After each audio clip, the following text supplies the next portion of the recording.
Yeah, hi everyone. Once again, Adelere here. And there's this wonderful question from the last time we talked about money, self-concept on money. And Kelly asks that question about she having fear or she realizing that she has fear from the self-observation. She really has the fear of having the desire. And also, Faribos asked me in our one-on-one together. He asked me a similar question, and it is, what do you do in that case when you realize that okay, you've actually been fearful of the desire? Now, I'd like to mention something from Neville, and we've heard it a number of times, and it is dare to assume. And if I asked you how many times did Neville mention that, you would actually say a lot, a lot. There's this audio I never recorded, about 19 minutes, how to use your imagination. And then there's something he said there. He said most of us are totally afraid to imagine ourselves as secure, noble, kindly individuals contributing to the world's good. We're afraid of it. Okay, so you want to dare to assume that you are the kind of person you would like to be. And you must dare it to the point of being willing to let go of anything that reminds you of the otherwise, or anything that stops you from making that assumption. So that is what you've got to commit yourself to doing. See, for instance, when it comes to, let's use two instances here to see the application. When it comes to money, you must dare to assume you're the kind of wealthy person you would like to be, to the point that you wouldn't tolerate in your environment anything that would remind you of not being that kind of person. For instance, you must dare to assume that you are so rich, you wouldn't tolerate maybe the idea of someone asking you for some petty money, being in need.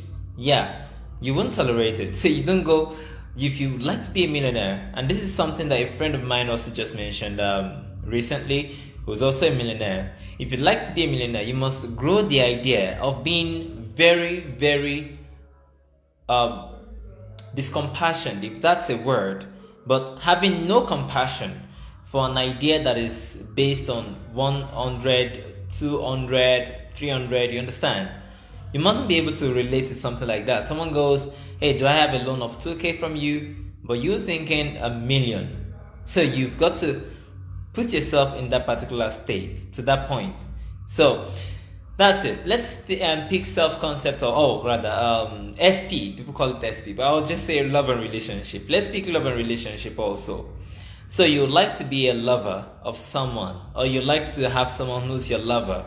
You must dare to dream yourself being the kind of lover you'd like to be, to the point that you can't tolerate whoever would make you feel less. Even if that person is, well, the SP. If they would make you feel less, you can't tolerate them in your environment. You've got to let them go. Like, push them out. Let them, in fact, push them out, and with them knowing that you're pushing them out for the simple reason that you cannot allow them to be in your environment just because of the way or the attitude that they have with you. So you must dare to assume that you are the person you would like to be and have no fear being that person. Neville says dare. Dare to assume, dare to imagine, dare to hold the responsibility of the kind of person you would be if you are now the person you would like to be. So one of them, actually back to that money thing, is in truth, if you're responsible for being a millionaire, if you're responsible as a millionaire, a 1,000 or 2,000 wouldn't matter to you. It wouldn't. It would feel none of no consequence. So a person comes to you and they tell you they have a need, and you ask them, so what's the need? And you go on, they say, oh, it's 1,000. That their need is based on 1,000 or 2,000. You look at them and you would consider it as irrelevant. So you wouldn't attend to it at all. And then you would see them in your mind's eye as being the kind of person you would like them to be. So who would you like them to be? Of course, a millionaire. Yeah. So you'd see them being a millionaire, and then it would sound absurd to you that a millionaire is asking you for 1,000 or 2,000. It's absurd, isn't it? But you go, wouldn't that feel rude? Or wouldn't that wouldn't that be rude or arrogant? Oh no, I can't do that because what are they going to say of me? All of those are the fear. They are the fears that we're talking about that you want to get rid of here. In fact, that shows that you're yet to have the mental attitude of the person who is a millionaire. Or if you go about your SP also, that if you push them out today and you let them know that you don't like them treating you unimportantly, that you treat yourself important first and you love yourself so much you can't tolerate a person who loves you any less. And then you push them away from your environment. And then if I suggest that to you, now I'm saying totally refuse it mentally. I'm not saying, in fact, I'm not saying that you should do it physically and mentally still be stuck to them. I'm saying whether you do it physically or not, totally refuse such a person mentally. Now, if you go thinking, oh, wouldn't that be rude? Wouldn't they think that this and that? Then you have not dared to assume. You haven't held on to the mental attitude of the person who's like the defined aim you've got. So when you do your self-observation, you come to see that you have the fear of being the kind of person that you like to be. But wait, ask yourself again. So which one do you enjoy? Do you actually enjoy better not being that person? Now you see why the questions are there. You have to ask yourself, do I want to keep the state any longer? If yes, well, why not continue? But if no, then dare to assume. And if anyone thinks that's going to be arrogant or proud or whatever, well, they're a cup of tea. After all, you see all the rich people, yeah? Oh, this is something you could do also about money.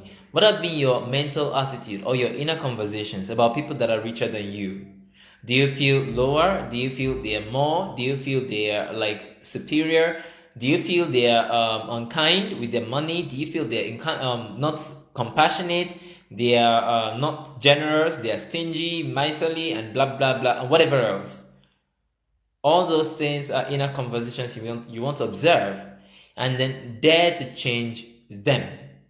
Dare to assume that it is totally okay if a person has their money and they want to do that with it, because you are going to do with your own money what you wish to do with it. And then you go on from assuming the responsibility of the person who has that mindset, then you go from there to your detachment. So this is something I just want to chip in as an answer. And I'm also glad that Faribas allowed me to share that question. That what do you do in the face of such a fear? What do you do when you're actually scared? You're actually scared to assume anything wonderful and noble of yourself. And the simple answer is you dare.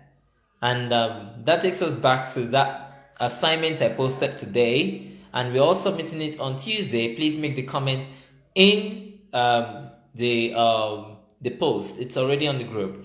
So make the comment there. And you could actually, if you want to have 2-3 interpretations of it, that's okay. But When I Die by Rumi, it's a very powerful one for self-concept. So brings us back to it. What do you do when you die? What do you do when you become unfeeling to your current state of consciousness? When you're incapable of any reaction to it, what do? Do you go into nothingness, as people always say, go and meditate on nothingness? Or do you rise and become the person that you've always wanted to be? Now, I say always wanted, meaning now you are it. Okay, so meet you on Tuesday for the assignment, and then also on Thursday for our scheduled class, and on Saturday also. So have a great time, everyone. Bye-bye.